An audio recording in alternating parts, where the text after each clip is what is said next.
गुरु ब्रह्मा गुरु विष्णु गुरुर्देवो महेश्वरः गुरु साक्षात् परं ब्रह्म तस्मै श्री गुरवे नमः। ज्ञानानन्दमयं देवं निर्मलस्फटिकाकृतिं आधारं सर्वविद्यानां हयग्रीवमुपास्महे। अज्ञानतिमिरान्धस्य ज्ञानाञ्जनशलाकया चक्षुरुन्मीलितं येन तस्मै श्री गुरवे नमः। सदाशिवसमारम्भां व्यासशङ्करमध्यमाम् अस्मदाचार्यपर्यन्तां वन्दे गुरुपरम्परां व्यासं वसिष्ठनप्तारं शक्ते पौत्रमकल्मषं पराशरात्मजं वन्दे सुखतातं तपोनिधिम्। व्यासाय विष्णुरूपाय व्यासरूपाय विष्णवे नमो वै ब्रह्मनिधये वासिष्ठाय नमो नमः। श्रुतिस्मृतिपुराणानाम् आलयं करुणालयं नमामि भगवत्पादं शङ्करं लोकशङ्करं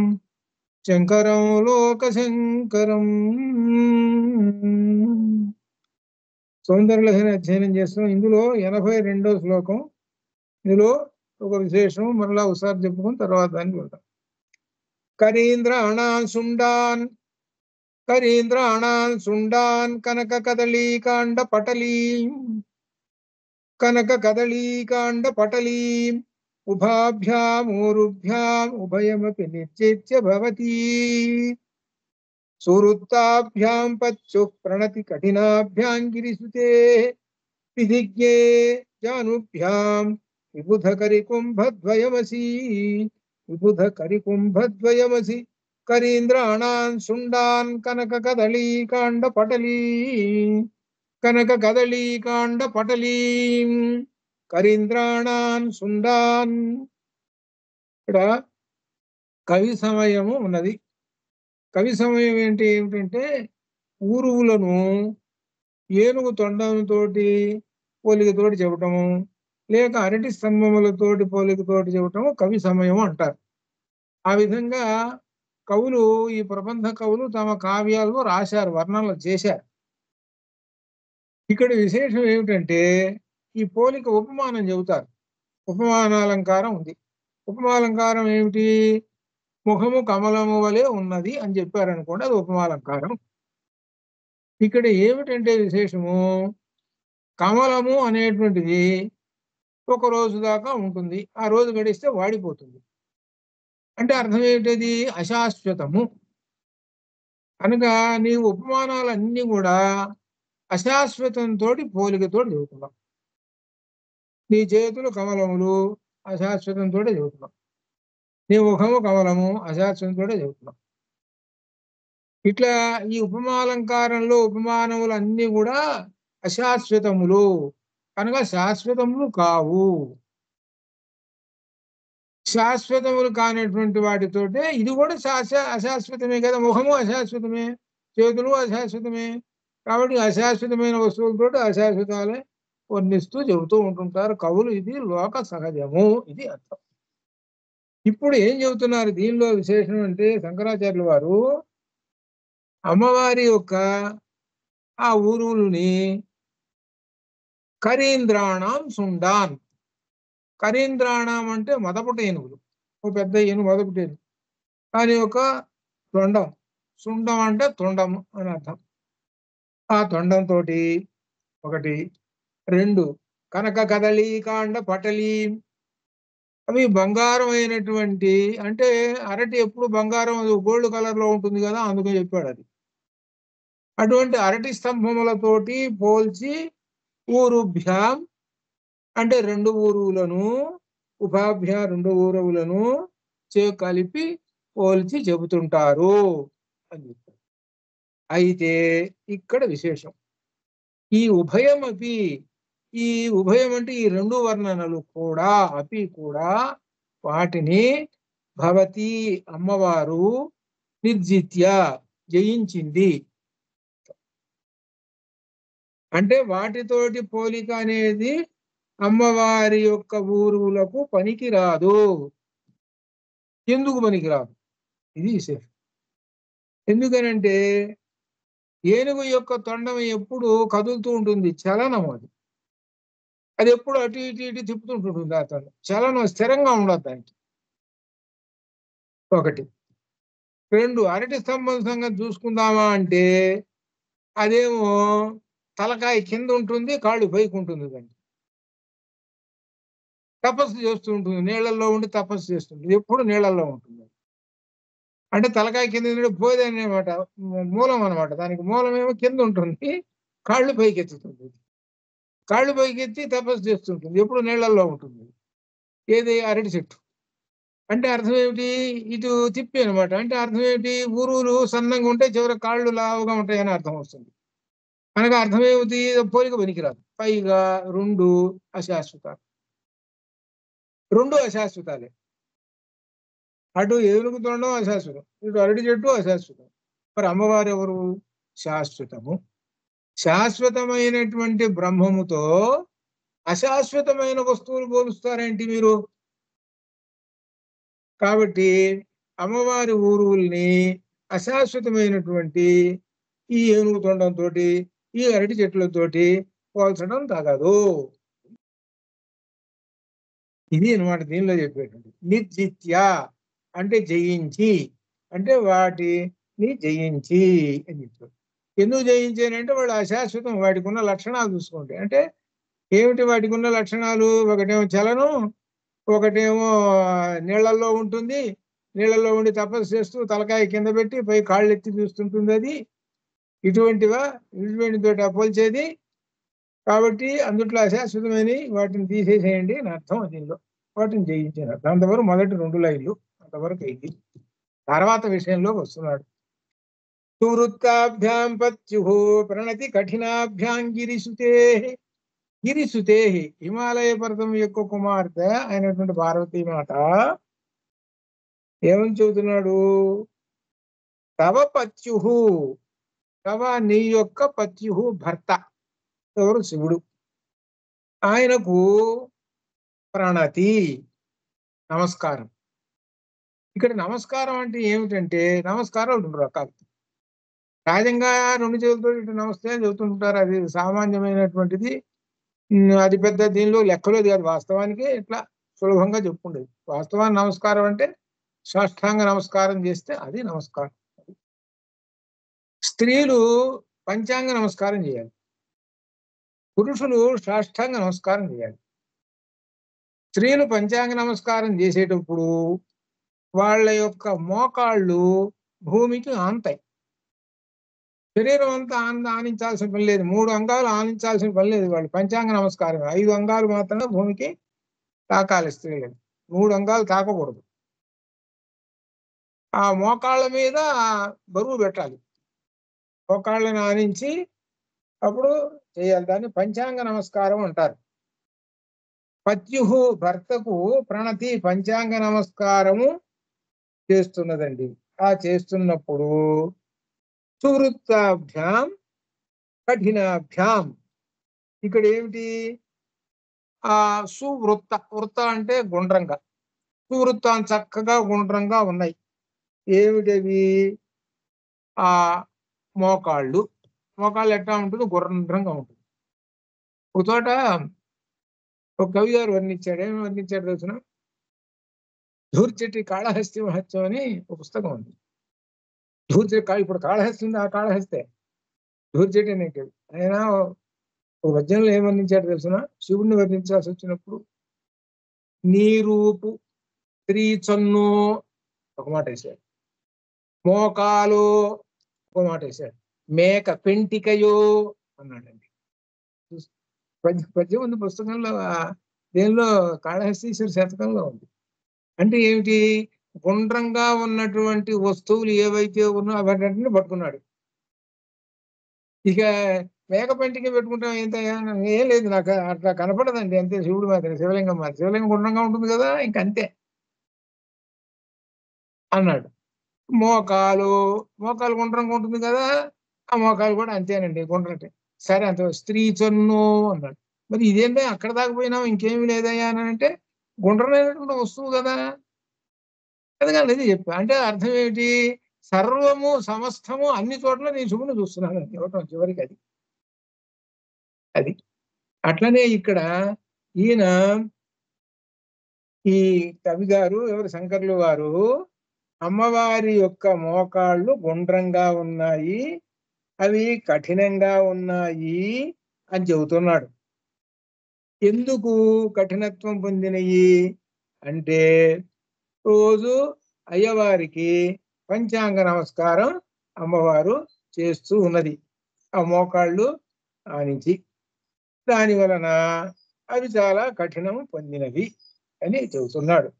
అని చెబుతూ ఇకపోతే అవి ఎలా ఉన్నాయి? కరికుంభ ద్వయమసి.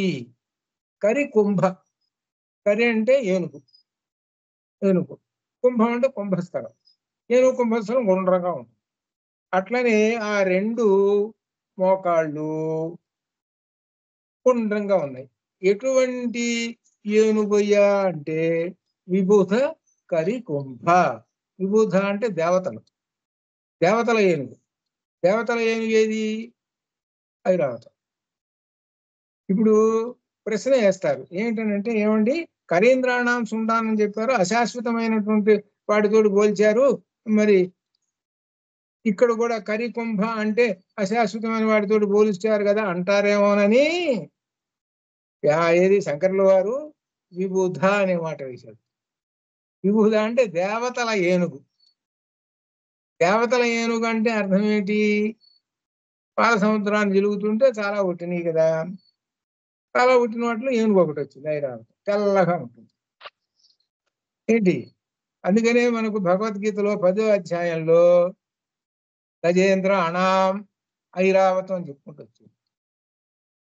అంటే ఐరావతము ఎవరు? నేనేను అంటే దాని అర్థం ఏంటి? శాశ్వతమైన వస్తువు, పరమాత్మతో సమానం అని అర్థం. అందుకు వేశాడండి ఈ మాట. ఆ పైన పూర్వపక్షం చేస్తారేమోనని శంకర్లు జాగ్రత్త పడి విబుధ కరికుంభద్వయమసి అని వేశాడు. అంటే ఐరావతము యొక్క కుంభస్థలము ఎలా ఉన్నదో గుండ్రంగా అందంగా, అట్లా అమ్మవారి యొక్క ఆ మోకాళ్ళు గుండ్రంగా చక్కగా ఆ జానుభ్యాం ఉన్నాయి. ఇక్కడ సంస్కృతం చదువుకున్న వాళ్ళు కొంత సులభంగా అర్థం చేసుకుంటారు. ద్వివచనం వేశాడు దీనిలో. ఏమిటో తెలిసిన? ఊరుభ్యాం ద్వివచనం, కఠినాభ్యాం ద్వివచనం, వృత్తాభ్యాం ద్వివచనం, జానుభ్యాం ద్వివచనం. ద్వివచనం అంటే అర్థం ఏంటి? రెండు మోకాళ్ళు. ఆ శబ్దంలో ఏంటంటే రెండు మోకాళ్ళు, ఆ రెండు మోకాళ్ళు అలా ఉన్నాయి అని ఇందులో చెబుతున్నాడు. అంటే గుండ్రంగా ఉన్నాయి, చక్కగా ఉన్నాయి. లోపల అర్థం ఏంటి? మనకు సహజంగా సాముద్రిక శాస్త్రం చెబుతున్నాడు. సాముద్రిక శాస్త్రం ఏమిటి? ఆ మోకాళ్ళు ఎలా ఉండాలి అని అంటే గుండ్రంగా ఉండాలండి అని చెబుతారు. గుండ్రంగా ఉండాలండి అది మన దీని అంతా సాముద్రిక శాస్త్రం. సాముద్రిక శాస్త్రంలో ఒక పుస్తకం ఉంది. ఆ పుస్తకంలో ఇట్లా ఉండాలి, ఇట్లా ఉండాలి అని ఉన్నాయి. అదనమాట. దాని ప్రకారంగా ఆ సాముద్రిక శాస్త్రం ఎవరంటే చదువుకుంటే ముఖ్యంగా శిల్పం చెక్కే వాళ్ళు ఉంటారే వాళ్ళకి రావాలి సాముద్రిక శాస్త్రం. అట్లా అనమాట. అది అని చెబుతూ ఇందులో చెప్పేది ఏమిటయ్యానంటే చివరికి అయ్యవారికి అమ్మవారు పంచాంగ నమస్కారం చేస్తున్నది అని అర్థం. ఇది పక్కన పెడదాం కాసేపు. ఏమిటి? భర్తకి నమస్కారం చేయడం అని అర్థం అండి. ఇదొక ఆచారం చెబుతున్నాడు. అది అర్థం ఏమీ లేదు. ఇది ఒక ఆచారం చేయటం. భర్తకి నమస్కారం చేయటం అనేటువంటిది ప్రస్తుత కాలంలో శూన్యం. ఎవరికి నమస్కారం అయ్యా చేసేది అంటే, నేను గుడికి పోతాను, గుళ్ళో దేవుడికి నమస్కారం చేస్తా కానీ నీకు నమస్కారం చేస్తానా ఆఫ్టర్ ఆల్ అని అంటారు. దేవుడికి నమస్కారం చేస్తారు కానీ ఎక్కడన్నా మనిషికి నమస్కారం చేస్తారా అని అంటారు. మీరు చూడండి చాలా మంది ఈ పారాయణలు చేసే వాళ్ళందరినీ కూడా కదిలించండి, వాళ్ళు ఏమంటారు? గుళ్ళో ఉంటాడు కానీ దేవుడు ఇంట్లో ఉంటాడా? దేవుడు గుళ్ళో ఉంటాడు కాబట్టి గుళ్ళోకి పోయి ప్రసాదాలు తిని ఆ గోత్రాలు చెప్పుకొని వస్తుంటే గుడికి పోయించినట్టు దేవుణ్ణి చూసినట్టు అని అంటుంటారే. వీడు మొదటి అజ్ఞాని, మొట్టమొదటి అజ్ఞాని వీడే ప్రస్తుత కాలంలో. వాడు ఒక్కరోజు కూడా ఇది ఏమిటి అనే ఆలోచనలో ఉండడు. ప్రసాదం పెట్టకపోతే మాత్రం ఇక ఉంది ఆ రోజు ఆచార్య గారికి. ఒక రోజున జరిగినట్టు పులిహోరలో ఆయన ఉప్పేయటం మర్చిపోయినాడు. పులిహోరలో ఉప్పేయటం మర్చిపోయాడు. ఆ పులిహోర ప్రసాదం పెట్టాడు. ఇక వచ్చి ఏమా నీకు పులిహోర చేయడం చేత కాదా? ఏమిటయ్యా ఏంటంటే ఉప్పేయలేదు. ఎంతటి తప్పో చెప్పలేము. అసలు వాస్తవానికి ఏంటి, ప్రసాదంలో ఉప్పు, కారము, పులుపు మూడింటిని నిషేధించేశారు. ఈ మూడు లేనటువంటిదన్నా భగవంతుడు పెట్టమన్నాడు. ఆ మూడు లేనిది ఏమిటయ్యా అంటే పండు. అందుకని పత్రం, పుష్పం, ఫలం, తోయం అని పెట్టింది. అవి అంటే అర్థం వీళ్ళ భక్తి ఎంత దూరం పోయింది అని అంటే పులిహోర మీదకు పోయింది భక్తి. ఇటువంటి జనం ఉన్నంత కాలము, అజ్ఞానులు ఉన్నంత కాలము ఎన్ని పారాయణలు చేసినా ఎన్ని ఉన్నా కానీ కాలక్షేపమే కానీ ఉండదు లేదు. అందుకని అది మొదలు చేసుకొని ఆ బ్రాహ్మడు ఆ ఆచార్యులు అయ్యా ఉప్పేసామా లేదా జాగ్రత్తగా ముందు టేస్ట్ చేసుకొని అప్పుడు చూసి ఆ దేవుడు పెడతాడు. ముందు నా సంగతి నా ఈ బాల కొడతారు తర్వాత సంగతి కాబట్టి ఉంది. ఇట్లా ఉంటుంది ఇది ప్రస్తుత కాలంలో. ఎందుకంటే చెబుతున్నది పత్యుహు అంటే పతిహి శబ్దం. ఆ పతి అంటే భర్త. ఆ భర్తకు పత్యుహు భర్తకు అమ్మవారు పంచాంగ నమస్కారం చేస్తున్నది. ఆ చేస్తున్నది ఏదో ఒకసారి చేసింది ఎప్పుడు అని కాదు, రోజుకు ఒకసారి చేస్తున్నది. ఒకసారి కానీ 2 సార్లు కానీ అనుకోండి. ఆ చేయటం వల్ల ఏమిటనమాట, ఆ మోకాళ్ళు ఆ కఠినమైనటువంటి మోకాళ్ళను చూసావు సువృత్తాభ్యాం చక్కనైనటువంటి గుండ్రంగా ఉన్నటువంటి ఆ మోకాళ్ళు అవి ఎలా ఉన్నాయి, కఠినంగా ఉన్నాయి అని వర్ణిస్తున్నాడు. ఏమి లేదు దీనిలో. ఆ అమ్మవారి యొక్క మోకాళ్ళు గుండ్రంగా చక్కగా కఠినంగా గట్టిగా బాగా ఉన్నాయి అన్నాడు. అంతే తప్పితే ఇంకేం లేదు. మనకి దాంతో మనకు పని లేదు. అసలు విషయం ఏంటో ఆచారం తెలుసుకోవాలి. ఆచారం ఏమిటంటే నమస్కారం చేయడం పంచాంగ నమస్కారం అంతే, ఇంకేం లేదు అని అర్థం అనమాట. అది ఒక ఆచారం చెప్పాడు దీనిలో మనకి. ఆచారం చెప్పాడు. రెండో విషయం ఏంటంటే శాశ్వతమైనటువంటి వస్తువులతోటే పోల్చాలి కానీ అశాశ్వతమైన వస్తువులతోటి అమ్మవారిని అంటే అర్థం పరమాత్మను పోల్చకూడదు. అట్లా అనమాట. అది ఆ విధంగా చెప్పిన తర్వాత అయిపోయిన తర్వాత 83లోకి వెళుతున్నాం. అమ్మవారి యొక్క పిక్కలు, జంఘికలు, పిక్కలు అంటే ఎలా ఉండేవి చెబుతున్నారు. ఈ పిక్కలు ఎలా ఉండాలట అంటే తూణీరముల వలె ఉండాలట. తూణీరం అంటే అర్థం ఏమిటి, అంబుల పొది. అంటే ఆ అంబుల పొది వీపుకు తగిలించుకుంటారుగా ఆ యుద్ధం చేసేవాళ్ళు, దానిలో బాణాలన్నీ పెట్టేసుకుంటారు. ఆ బాణాలకి ములుకులు తెల్లగా ఉండాలి, బాగా పదును ఉండాలన్నమాట ములుకు. ఎందుకంటే అది గుచ్చంగానే అది దిగబడాలి వాడికి. ఆ తెల్లంగా ఉండాలి ములుకులు, బాగా సూర్యులాగా మెరిసిపోతుండాలి ఆ ములుకులు. అలా రెండు మోకాళ్ళు కదా, 2 కాళ్ళు కదా, 2 పిక్కలు కదా, రెండు తూణీరాలు. ఈ 2 తూణీరాలు ఎవరు భుజాన వేసుకున్నారు? మన్మధుడు వేసుకున్నాడు. మన్మధుడు భుజాన వేసుకొని యుద్ధానికి బయలుదేరాడు. ఎవరి మీదకి? యుద్ధానికి. ఆయన మాట్లాడితే నేను శివుడి మీదకి పోతానంటాడు యుద్ధం. శివుడి మీదకి యుద్ధానికి పోతానంటాడు. శివుడు ఎవరయ్యా అంటే శివుడు మహారాక్షసుల్ని జయించినటువంటి వాడు, త్రిపురాసురుని జయించినటువంటి వాడు, పెద్ద మహావీరుడు. అందులో ఎవరో శివుడు. ఆ శివుడి మీద నేను యుద్ధానికి పోతానంటాడు. మాట్లాడితే సరే శివుడి మీద యుద్ధానికి పోతానంటాడు. ఆ శివుడి మీద యుద్ధానికి పోవటానికి బాణాలు తూణీరాలు అటోటి ఇటోటి తగిలించుకున్నాడు. ఆ తగిలించుకున్నాడు. సరే యుద్ధం మీద సరే అదంతా కథ సరే మన దగ్గర ముందు వచ్చి సరిపోయింది. ఆ విషయాన్ని ఇక్కడ చెబుతున్నాడండి. ఏంటో ఎలా ఉందో చూద్దాం. పరాజేతుం రుద్రం పరాజేతుం, రుద్రం శివుణ్ణి పరాజేతుం ఓడించడానికి. ద్విగుణ శర గర్భౌ, ద్విగుణం అంటే రెట్టింపు 2, వాటిని శర అంటే బాణములు, బాణములను గర్భౌ అంటే బాణములు ఉన్నటువంటిది గర్భం. ఏమిటి ఏది అంటే తూణీరము. ద్విగుణ శరగర్భం అంటే తూణీరం అని అర్థం. ఎన్ని? ద్విగుణము, 2 తూణీరాలు. గిరిసుతే ఎవరు? హిమాలయ పర్వతం కూతురా, ఏ మాత నేను చెబుతున్నాను విను అంటుంటూ పరాజేతం వృత్తం త్రిగుణ శిరభౌ నిషంగౌ జంఘేతే. జంఘే అంటే ఆ రెండు పిక్కలు, ఈ రెండు పిక్కలను నిషంగౌ అనగా ఈ రెండు తూణీరములను, ఈ రెండు తూణీరములు ఏమిటంటే నీ యొక్క రెండు పిక్కలు, కాలు పిక్కలు. అటువంటి వాటినిట ఎవరు తీసుకున్నాడట?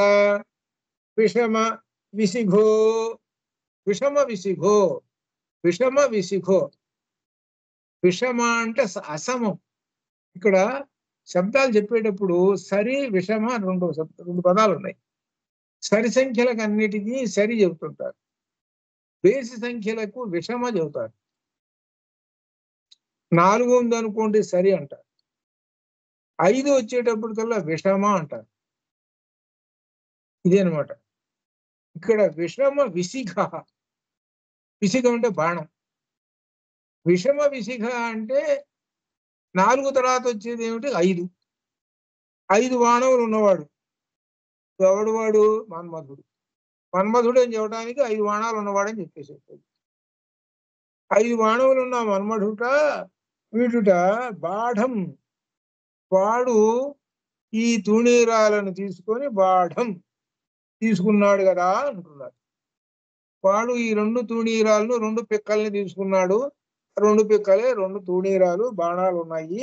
వాడు ఎందుకు తీసుకున్నాడయ్యా అనంటే రుద్రం పరాజేతుం, రుద్రం శివుణ్ణి ఓడించటం కోసము ఈ బాణాలు సిద్ధం చేసుకున్నాడు అని చెప్పాడు. వాడి మీదకి యుద్ధానికి ఇవ్వాలి. ఎవరి మీదకి?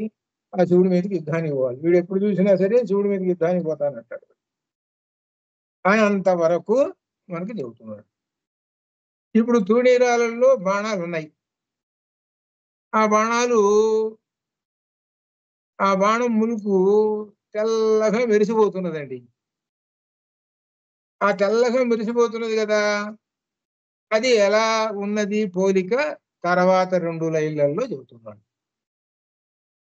యదగ్రే దృశ్యంతే దశ శరఫలాత్ పాదయుగళీ. పాదయుగళి, పాదముల జంట, 2 పాదాలు. ఆ 2 పాదాలకు నఖాగ్రఛద్మాన, నఖ 2 గోళ్ళు, 2 పాదాలకి 2 5లు 10 గోళ్ళు. ఆ 10 గోళ్ళు ఎలా ఉన్నాయి అని అంటే తెల్లగా ఉన్నాయండి. అవి ఎలా ఉన్నాయి? తెల్లగా ఉన్నాయి. అవి ఎలా ఉన్నాయి అని అంటే శాణైక నిశక, శాణైక నిశితాహ. శాణము ఏక, ఏక అంటే ప్రధానం. శాణము అని అంటే అర్థం పదును పెట్టే ఒక రాయి. ఇప్పుడు ఒక రాయికి మనం వెనక కొడవలి, గొడ్డలి ఇటువంటి ఆయుధాలు ఉన్నాయి. ఈ పల్లెటూరులో వాళ్ళు ఏం చేస్తారంటే వాటి మీద ఎక్కడ రాయిందో చూసి దాని మీద సాత్తుంటారు. కాసేపు ఒక 5 నిమిషాలు సాగితే దానికన్నా తుప్పుపై తెల్లగా మెరుస్తుంటుంది. ఆ కొడవలి, గొడ్డలి మెరుస్తుంటుంది కదా, అప్పుడు దాంతో నరుకుతారు, చకచక అయిపోతుంది. కాబట్టి ఈ బాణాలకి తెల్లగా పదును మెరిసిపోయేటట్టు వచ్చింది. ఈ 10 బాణాలకి. 10 బాణాలంటే 5 అటు 5 ఇటు ఉదాహరణ వేసుకున్నాడు వీడు.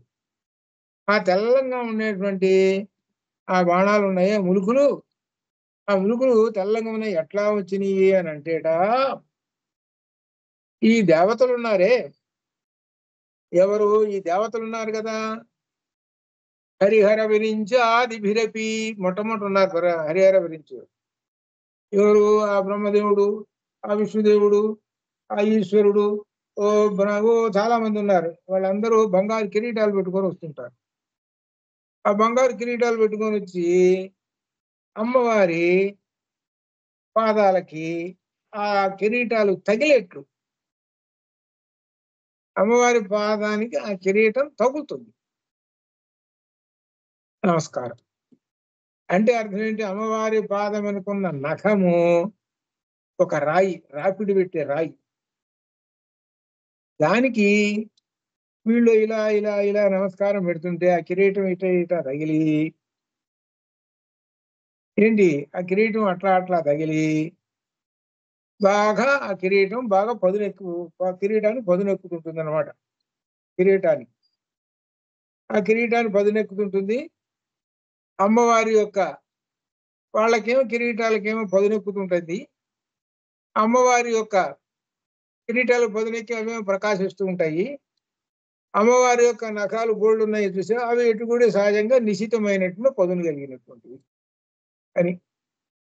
ఇప్పుడు ఏం చెబుతున్నారు అని అంటే, అమ్మవారి యొక్క ఆ నఖములు, తెల్లనైనటువంటి నఖములు, మెరిసిపోతున్న నఖములు ఆ మన్మధుడి యొక్క 10 బాణములకున్న మెరిసిపోతున్నటువంటి పదునైనటువంటి బాణములు అని అర్థం. అంటే అమ్మవారి నఖములే అమ్మవారికి ఈ బాణములకున్న ములుకులు, అది అర్థం. పిక్కలేమో బాణాలే, ములుకులు ఉన్నాయి కదా, ఆ ములుకులేమో ఏంటి అమ్మవారి గోళ్ళు, అది అర్థం చివరికి చెప్పేది అది. కాలిగోళ్ళు సహజంగా తెల్లంగా ఉంటాయి కదా, సహజంగా తెల్లంగా ఉంటాయి. ఆ కాలిగోళ్ళే పిక్కలేమో బాణం, కాలిగోళ్ళేమో ములుకు. అందుకని బాణం చూసుకోండి, బాణం గుర్తుని వేస్తాం, ఇట్లా వేసి ఇట్లా వేస్తాం, బాణం గుర్తు, అది దాని అర్థం. అంటే వాడు బాణం తయారు చేసేటప్పుడు ఒక కర్రకి ఒక ఇనుప ముక్క గుచ్చుతాడు. ఒక ఇనుప ముక్క గుచ్చి ఆ బాణాన్ని విల్లు మీద పెట్టుకొని వదులుతాడు. వదిలితే ఇనుప ముక్క పోయి వాడికి గుచ్చుకుంటుంది. ఇది అర్థం. దీన్ని ఇలా పోల్చి చెబుతున్నాడు. కాబట్టి ఏమిటి దీనిలో చెప్పేది చివరికి, ఆ మన్మధుడికి 10 బాణాలు అమ్మవారి యొక్క పిక్కలు, అమ్మవారి యొక్క నఖములే ఆ బాణముల యొక్క ములుకులు అని చెబుతున్నాడు. ఇది దీనిలో చెప్పేటువంటి అసలు విషయం అది. 10 బాణాలు, ఈ 10 బాణాలు ఏమిటనమాట, ఇది అమ్మవారి యొక్క కాలిగోళ్ళు, అది చెబుతున్నాడు. చివరికి అదనమాట. నఖాగ్రఛద్వాన సురమకుట అంటే సుర అంటే దేవతలు. దేవతల యొక్క కిరీటములు ఆ అమ్మవారి యొక్క గోళ్ళకి రాసుకుంటూ ఉన్నాయిట. రాసుకుంటూ ఉంటుంటే ఈ కిరీటాలు కూడా పదునెక్కి బాగా ప్రకాశిస్తున్నాయిట. అది చెప్పేది దీనిలో చెప్పేది. అది వాళ్ళ కిరీటాలు ఎందుకు ఎట్లా ప్రకాశిస్తున్నాయి అని అంటే, అమ్మవారి కాలిగోళ్ళకి అట అట రాసుకుంటేసరికి అమ్మవారి కాలిగోరు ఏంటి శాణం అంటే పదును పెట్టుకోవడానికి ఒక రాయి, అదే అర్థం. అది చెబుతున్నారు. అంటే అర్థం ఏంటి, వీళ్ళందరూ ఏమిటి, దేవతలందరూ కూడా వచ్చి అమ్మవారి పాదాలకి నమస్కారం చేస్తున్నారు అని చెప్పటం. అమ్మవారు ఎవరికి నమస్కారం చేస్తుందో అయ్యవారికి చేస్తున్నాడు. వీళ్ళందరూ అమ్మవారికి నమస్కారం చేస్తుంటే అమ్మవారేమో అయ్యవారికి నమస్కారం చేస్తుంది. మొదటి మాట ఏమిటి, శివశక్త్యా యుక్తో యది భవతి. చూడండి, దానిలో ఒక విశేషం ఉంది. అది చెప్పే దాంట్లో శివశక్తి, మొదటి పదం ఏం వేశాడు, శివ వేశాడు. రెండో పదం శక్తి పదం వేశాడు. మీరు మొట్టమొదటి శక్తి పదమే వేయరాదు, తర్వాత శివ పదం వేయరాదు. మొట్టమొదటి ఏం పదం చెప్పాడు, శివ అని చెప్పాడు. శివ అంటే బ్రహ్మము. ఆ బ్రహ్మములో ప్రవేశించేది ఏమిటి, శక్తి. శక్తి అనేటువంటిది చైతన్య స్వరూపము, ఇక్కడ అర్థం అది. ఈ చైతన్య స్వరూపం అనేటువంటిది ఏమిటంటే, మనకు ఈ విధంగా దీనిలో ఒక అర్థం చెప్పుకోవాలంటే త్రిగుణములు అంటే ప్రకృతి. ఇంకొక మాట చెప్పాలంటే ఇక్కడ శక్తి అంటే ప్రకృతి, ఇది అర్థం. శివుడిలోకి ఎవరు ప్రవేశించారు, ప్రకృతి ప్రవేశించింది. ప్రకృతి అనే అర్థము మాయా అర్థం. ప్రకృతి అంటే మాయ. ఆ శివుడు ఆ మాయను తన వశంలో ఉంచుకుంటాడు, తన వశంలో ఉంచుకొని జగత్తును సృష్టిస్తాడు, ఇది అర్థం. ఇక్కడ జాగ్రత్తగా అర్థం చేసుకుంటే శివ శక్తి అనేటువంటిది, శివ అనేటువంటి ఆ శివుడు శక్తిని తన వశంలో ఉంచుకొని జగత్తును సృష్టిస్తాడు. జాగ్రత్తగా అర్థం చేసుకుంటే ఎవరయ్యా వచ్చేది అనంటే ఈ పురుష స్త్రీలేను, అంతే కదా. పురుషుడు సృష్టిస్తాడు, స్త్రీని వశం చేసుకొని ఎక్కడో ఉన్నటువంటి స్త్రీని తెచ్చుకుంటాడు. జాగ్రత్తగా అర్థమైంది కదా, ఇప్పుడు నీకు అర్థమై ఉంటుంది. ఎక్కడో ఉన్న స్త్రీని తెచ్చుకుంటాడు. స్త్రీని తెచ్చుకుని ఎందుకు తెచ్చుకున్నావయ్యా? సృష్టి చేయడానికి తెచ్చుకున్నాడు. చాలా మందికి తెలియంది ఏంటంటే వివాహం ఎందుకు చేసుకుంటున్నారయ్యా అనేటువంటిది చాలా మంది యూత్ని అడిగితే ఏముంది అందరూ చేసుకుంటున్నారు, నేను చేసుకుంటున్నా. ఇంతకు తప్ప ఇంకెవరు వాళ్ళు చెప్పేది ఏమి లేదు. ఇంకా అందరూ చేసుకుంటున్నారు, నేను చేసుకుంటాను. లేకపోతే ఇంకేం వస్తుంది అని 4 డబ్బులు వస్తాయి. లేకపోతే ఆమె ఉద్యోగం చేస్తున్నది కాబట్టి ఆ ఉద్యోగం డబ్బులు కూడా నాకు వస్తాయి. అంటే ఇప్పుడు ఇద్దరు ఉద్యోగాలు చేస్తున్నారుగా, అది ఇటువంటి మాటలే చెబుతారు చూసుకోండి. కానీ మంత్రాలలో ఏం చెప్పారయ్యారంటే ఎందుకు చేసుకోవాలి అనేటువంటి ప్రశ్నకి సమాధానం తెలుసుకోమన్నాడు. ఎందుకు చేసుకోవాలట? ఒకటి, గృహస్థాశ్రమ ధర్మం నెరవేర్చుకోవడం కోసం చేయాలి. అది గృహస్థాశ్రమ ధర్మంలో ఏం చెప్పారు? ప్రజాతంతుమా వివత్సేసి, సంతానాన్ని పొందుము అని చెప్పాడు. తర్వాత ఇంకా ఏం చెప్పాడు అంటే ఇదిగో నీ చేతనైనంత వరకు క్రియలు కర్మకాండలు చేయి. అంటే దాన ధర్మాది క్రియలు, అతిథి సత్కారాలు, ఇటువంటివన్నీ చేయి.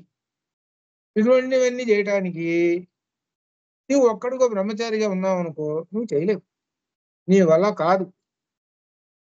చేయాలంటే నీలో శక్తి ప్రవేశించాలి. కాబట్టి వివాహం చేసుకోవాలి. ఇది అసలు అర్థం. ఆ వివాహం చేసుకుంటే అప్పుడు నీకు ఈ కర్మకాండలు వీటన్నిటినీ చేయడానికి అవకాశం వచ్చి నీకు చిత్తశుద్ధి కలిగి మంచి లక్షణాలు, పరమశాంతం ఎన్ని కలుగుతాయి. దీనికి కలగాలి అని అంటే వివాహం చేసుకోవాలి. ఇది మంత్రాలలో చెప్పేటువంటి అసలు విషయం అది. అయితే ఇప్పుడు వాటి యొక్క మంత్రార్థములను ఆ యొక్క క్రియలను అన్నిటినీ పక్కన పెట్టేసేసారు.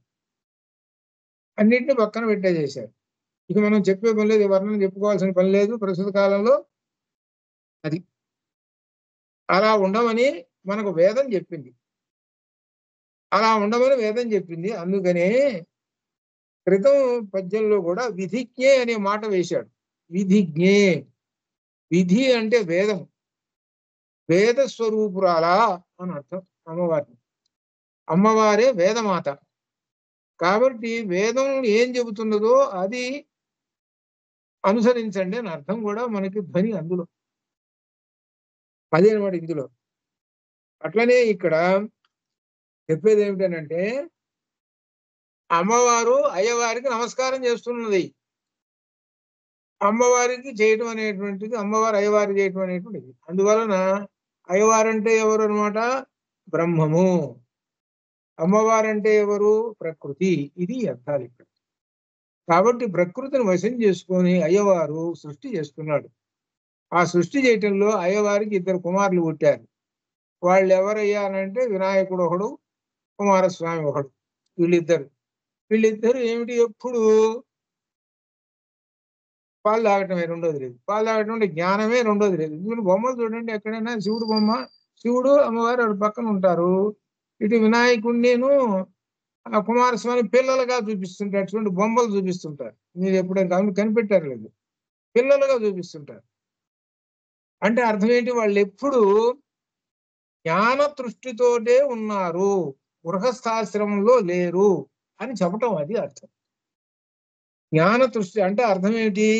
అయ్యవారిని అమ్మవారిని మనం ఆరాధించటం అంటే అర్థం ఏమిటి అనగా జ్ఞాన తృష్ణ, అనగా జ్ఞానాన్ని పొందాలి అని అర్థం. జ్ఞానం పొందటానికి ఎవరు? అయ్యవారు అమ్మవారు. మరి అట్లయితే బతకాలి కదండి. బతకటానికి బాగా డబ్బులు కావాలి, ఆరోగ్యం కావాలి, ఇవన్నీ కావాలి కదా. మరి ఎవరిని పట్టుకోవాలండి? విష్ణుమూర్తిని పట్టుకోవాలి. ఒక్కొక్కరు ఒక్కొక్క డ్యూటీ అండి. అమ్మవారు ఏం చెప్పిందంటే ఒక్కొక్కరు ఒక్కొక్క డ్యూటీ వేసేసింది. గవర్నమెంట్ ఏం చేస్తుంది అని అంటే ఒక్కొక్క అధికారికి ఒక్కొక్క డ్యూటీ వేసేస్తుంది. విష్ణువుకేమో నువ్వు పోషించడం, రక్షించడం రా నీ పని అని చెప్పింది. ఆ రుద్రుడికేమో లేక మహేశ్వరుడు, ఆ రుద్రుడికే లేక శివుడు అనండి. వాడికి ఏం చెప్పిందంటే నువ్వు జ్ఞానం ప్రసాదించు. వాళ్ళకి జ్ఞానం ప్రసాదిస్తే పరమశాంతంగా ఉంటారు. చివరికి ఆ మరణించినప్పుడు ప్రశాంతమైన చిత్తంతో బ్రహ్మలోకాలకి పుణ్యలోకాలకు వస్తారు. నీ డ్యూటీ అదిరా. బ్రహ్మదేవుడికి ఏం చెప్పింది? నీ పని ఏంటంటే వాళ్ళ వాళ్ళ యొక్క పుణ్యఫలాలను బట్టి, వాళ్ళ పుణ్యఫలాలు బాగా పుణ్యకార్యాలు చేశాడు కాబట్టి వాడిని గొప్ప ధనవంతుడిగా పుట్టించు, లేక వాడు బ్రహ్మజ్ఞాని, ఒక బ్రహ్మజ్ఞానిగా మళ్ళీ పుట్టించు, లేక ఒక దుర్మార్గుడు, ఎవరు ఇట్లా ఈ విధంగా. అదే నీ డ్యూటీ. ఒక్కోళ్ళు ఒక్కో డ్యూటీ చెప్పేసింది. ఒక్కొక్కళ్ళు ఒక్కో డ్యూటీ. ఇది ఎవరి డ్యూటీ వాళ్ళది. కాబట్టి బ్రతకాలి కదా, సులభంగా మన తేలిగా ప్రశాంతంగా బతకాలి, దరిద్రంగా బతకూడదు, ఈ విధంగా కావాలి. కాబట్టి విష్ణువుని ఆరాధించుము అని అర్థం. గృహస్థాశ్రమంలో ముఖ్యంగా విష్ణువుని ఆరాధించటం. విష్ణువు అంటే అర్థం ఏమిటి? విష్ణువు యొక్క శక్తి ఏమిటి? లక్ష్మీదేవి. అది అర్థం.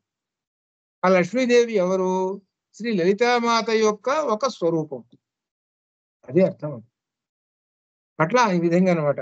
ఈ విధంగా చెప్పుకుంటూ పోతే మనం చివరికి ఎక్కడికి పోతాము అంటే ఆ బ్రహ్మం దగ్గరికి పోతాం.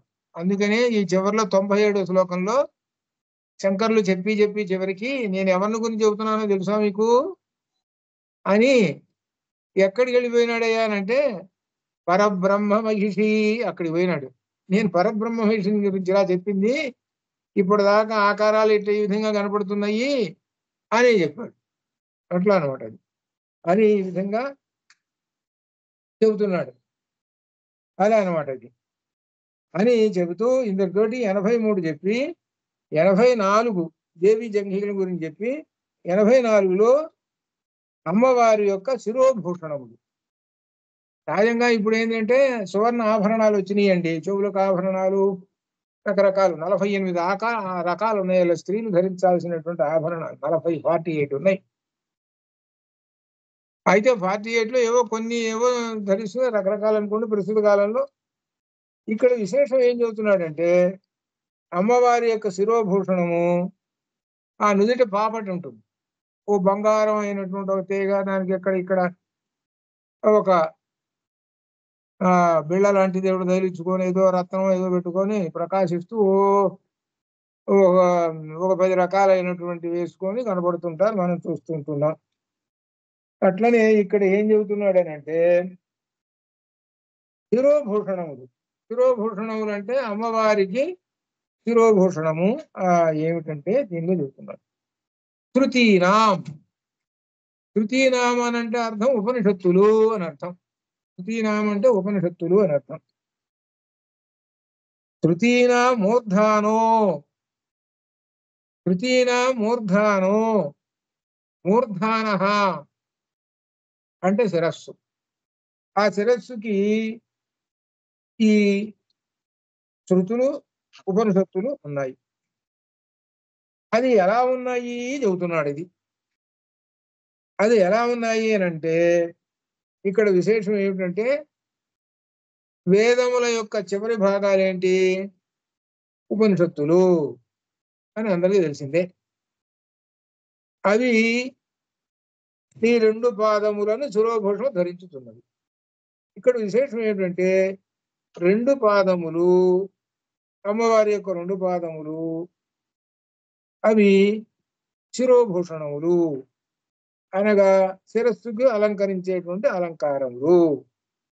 అటువంటి అమ్మవారి పాదములను దయతో నా శిరస్సుపై ఉంచుము అని శంకరులు అంటున్నారు. ఇక్కడ 2వ లైన్లో శిరసి దయయా దేహి చరణౌ, ఇక్కడ పట్టుకోండి. చరణౌ నీ 2 పాదములను శిరసి నా యొక్క శిరస్సునందు దయయా దయతో దేహి ఉంచుము అని ప్రార్థించుచున్నాను అంటున్నాడు. నా శిరస్సుకి భూషణములు నీ పాదములు 2 నా శిరస్సు మీద పెట్టావమ్మా, పెడితే నాకు అవే అలంకారములు అంటున్నాడు. ఏమిటి నీ 2 పాదములు అంటే నీ 2 పాదములు ఈక్వల్ టు ఉపనిషత్తులు. ఉపనిషత్తులలో ఏమున్నది? బ్రహ్మ విద్య ఉన్నది. బ్రహ్మ విద్య అంటే ఆత్మతత్వము. కాబట్టి నా బుర్రలోకి ఏం ఎక్కాలి? బ్రహ్మతత్వము, ఆత్మజ్ఞానం ఎక్కాలి. ఆత్మజ్ఞానం ఎక్కాలి అనంటే ఏం చేయాలి? ఉపనిషత్తులు చదువుకోవాలి. ఆ ఉపనిషత్తులు చదువుకుంటే బుర్రకెక్కుతాయి. ఉపనిషత్తులు చదువుకుంటే బుర్రకెక్కుతాయి. ఉపనిషత్తుల వల్ల బ్రహ్మం తెలుస్తుంది, ఆ పరమాత్మ తత్వం తెలుస్తుంది. అందువలన అతడు బ్రహ్మవేత్త అవుతాడు, మరు జన్మలో మంచి జన్మ పొందుతాడు. ఇది చెబుతున్నాడు. కాబట్టి ఇక్కడ శంకరులు చెప్పేది ఏంటంటే, మీ బుర్రలో చేరాల్సింది బ్రహ్మజ్ఞానం చేరాలి. ఆ బ్రహ్మజ్ఞానం ఎవరు? అమ్మవారి పాదములు అని. మరి అమ్మవారి పాదములను బ్రహ్మజ్ఞానంగా గుర్తు ఎలా చెప్పుకుంటున్నాము అని అంటేట, స్త్రీలు ఆ పాపడి తీసి ఇద్దరు మామూలుగా బొట్టు పెడతారు. పెట్టి ఆ పైన ఇంకో బొట్టు పెడతారు. ఏది? ఆ పాపడి దగ్గర. ఆ పాపడి దగ్గర బొట్టు పెట్టారే, ఆ బొట్టే ఉపనిషత్తులు. అంటే అర్థం ఏమిటి? చూసి ఏం తెలుసుకోవాలి? ఆమెను చూసి అర్థం చేసుకోవాలి. ఇంకో భార్యను చూసి ఏం అర్థం చేసుకోవాలి? సహజంగా బొట్టు పెట్టారు, సరే బాగానే ఉంది. ఆ బొట్టు అనేటువంటిది ఆజ్ఞాచక్రం కాబట్టి అక్కడ పెట్టేసావు, సరే అంతవరకు సరిపోయింది. అక్కడ కూడా పెట్టారు కదా పాపిడి దగ్గర, ఏమిటి అర్థము? ఉపనిషత్తులు చదువుకోరా అని చెబుతున్నది అమ్మవారు. అది అర్థం. ఉపనిషత్తులు చదువుకుంటే గానీ నీకు బ్రహ్మజ్ఞానం రాదురా. బ్రహ్మజ్ఞానం వస్తే నీలో ఉన్నటువంటి అజ్ఞానం అనేది తొలగాలి, అది చెబుతున్నది. అందువల్ల అమ్మవారి పాదాలు నెత్తి మీద పెట్టుకోండి. అమ్మవారి పాదములే ఆ బొట్టు అనమాట. అది ఇందులో ఉన్న రహస్యం. అది శిరసి దయయా దేహి చరణవు అంతవరకు చెప్పారు పాదములు. ఈ తర్వాత రెండు లైన్లలో చెబుతున్నాడు. యయోపాద్యం పాథః. పాథః అంటే నీళ్లు. ఆ నీళ్లు సంగతి చెబుతున్నాడు. పాద్యం అంటే కాళ్ళు కడగడానికి ఇచ్చేటువంటి నీళ్లు ఉన్నాయో వాటిని పాద్యం అంటారు. ఆ పాద్యము, ఆ రెండు పాదములకు కాళ్ళు కడగాలి కదా. కాళ్ళు కడగడానికి, అమ్మవారి కాళ్ళు కడగడానికి పశుపతి జటాజూట తటిని. పశుపతి అంటే శివుడు. శివుని యొక్క జటాజూటం. శివుని యొక్క జటాజూటం అంటే జడలు. ఆ జడల్లో ఎవరు కూర్చున్నారు? గంగాదేవి కూర్చున్నది. ఆ గంగాదేవి కూర్చొని ఆమె ఇక్కడ కూర్చున్నది అంటే నీళ్లు ఉన్నాయి, ఆ నెత్తి మీద నీళ్లు ఉన్నాయని అర్థం. ఈ శివుడు ఏం చేశాడు? అమ్మవారి యొక్క పాదాలకి నమస్కారం చేస్తున్నాడు. ఇందాక చెప్పుకున్నాం. ఇక్కడ రెండు అర్థాలు జాగ్రత్తగా అర్థం చేసుకోవాలి. బ్రహ్మము వేరు, శివుడు వేరు జాగ్రత్తగా. కానీ శివుడు అనే పదాన్ని బ్రహ్మానికి కూడా ఉపయోగిస్తుంటారు. ఇక్కడ బ్రహ్మ విష్ణు హరిహర విరించాది భీరపి అని అక్కడ వేశాడు చూసారా? హరిహర. హర అంటే శివుడు. ఆ హర ఇక్కడ. ఆ హర వీడు. ఈ శివుడు కూడా ఆ బ్రహ్మానికి, ఆ పరబ్రహ్మ మహిషికి కాళ్ళు కడుగుతున్నాడు. ఎట్లా కాళ్ళు కడుగుతున్నాడు అంటే తలకాయ ఉంచి నమస్కారం చేస్తున్నాడు కదా. ఆ తలలో ఉన్నట్టు గంగా నది ఉన్నది కదా, ఆ నీళ్లు అమ్మవారి పాదములు కడుగుతూ ఉన్నాయి అని అర్థం. అంటే ఏమిటి? శివుడేమో అమ్మవారి పాదాలు కడిగాడు. మరి ఆయన కడగంగానే మరి ఉన్నాడు, విష్ణుమూర్తి ఉన్నాడుగా. మరి ఆయన ఊరుకుంటే ఎట్లా? అందుకని ఆయన ఏం చేశాడు? పశుపతి జటాజూట తటినీయో లాక్ష లక్ష్మీ అరుణహరి చూడామణి. హరి చూడామణి రుచి. అది పదం. హరి చూడామణి రుచి. హరి అంటే విష్ణువు. ఆ విష్ణువు ఆయన కిరీటం పెట్టుకున్నాడు. ఆ కిరీటం పెట్టుకుంటే ఆ కిరీటంలో ఎర్రటి రాయింది, రత్నం. అది ఎర్రగా ఉంది. అది ఆయన వంగి నమస్కారం చేస్తున్నాడు. చేస్తుంటే ఈ రత్నంలోని ఎర్రటి కాంతులు ఉన్నాయే, ఈ కాంతులు అమ్మవారి రెండు పాదములని స్పర్శిస్తూ శుభ్రంగా అమ్మవారి పాదములు ఎర్రగా కనపడుతున్నాయి. అంటే లాక్ష రసం. ఎర్రటి అంటే పారాయణ పెట్టింది. అమ్మవారి పాదములు చూస్తుంటే పారాయణ రాసుకుంటే ఎలా ఉన్నాయో అలా ఉన్నాయిట. ముందేమో ఆయనేమో కళ్ళు కడిగాడు, ఈయనేమో పారాయణ పెట్టాడు. ఇది ఎక్కడ ఉంది? మొదటి శ్లోకం చూడండి. హరిహర విరించాదిభిరపి ప్రణంతం స్తోతుం వా కథమకృత పుణ్య ప్రభవతి. అని తనీయ అంశం పాంసం తవ చరణ పంకేరుహభవం. అమ్మవారి దగ్గర నుంచి ఆ పాదల్లో ఉండేటువంటి ఆ పరమాణువు తీసుకొని రాసుకుంటున్నారు వాళ్ళు. చేసుకుంటూ ఆ శక్తి వస్తున్నది, పనులు చేస్తున్నారు. అక్కడ అమ్మవారు అంటే అర్థము పరబ్రహ్మము, పరమాత్మ అని అర్థం. అది అనమాట. అట్లా చెబుతూ ఇక్కడ వీళ్ళిద్దరు ఎవరు హరి హర ఇద్దరు కూడా అమ్మవారి పాదములకు ఒకళ్ళు కాళ్ళు కడుగుతున్నారు, ఒకళ్ళేమో లాక్షారసం పూస్తున్నారండి అని చెబుతూ అటువంటి దివ్యమైనటువంటి పాదములు ఉన్నాయే ఆ పాదములు ఉపనిషత్తులు. ఆ ఉపనిషత్తులు నా శిరస్సునందు ఉండుగాక అని శంకరులు చెబుతున్నారు. శంకరులు చెబుతున్నారంటే అర్థం ఏంటి? మనకు కావాలి అని అర్థం అనమాట. అదనమాట దీనిలో. కాబట్టి దీనిలో శృతి సీమంత సింధూరీకృత పాదాబ్జ ధూళిక, ఇక్కడ దీనిలో ఇచ్చానమాట. వీటిని మనం లలితా రహస్య సహస్రనామాల్లో మనం ఎక్కడెక్కడ ఏమున్నాయి సరే వీటన్నిటిని కూడా మనం అనుసంధానం చూసుకోవచ్చు. తర్వాత రేపు అందులో చూద్దాం. అంతవరకు శుభం భూయాత్తు. ఓం పూర్ణమదః పూర్ణమిదం పూర్ణాత్ పూర్ణముదచ్యతే పూర్ణస్య పూర్ణమాదాయ పూర్ణమేవావశిష్యతే. అసతో మా సద్గమయ తమసో మా జ్యోతిర్గమయ మృత్యోర్మామృతంగమయ. ఓం శాంతి శాంతి శాంతి. శుభం భవతు. ధన్యవాదాలు గురువు.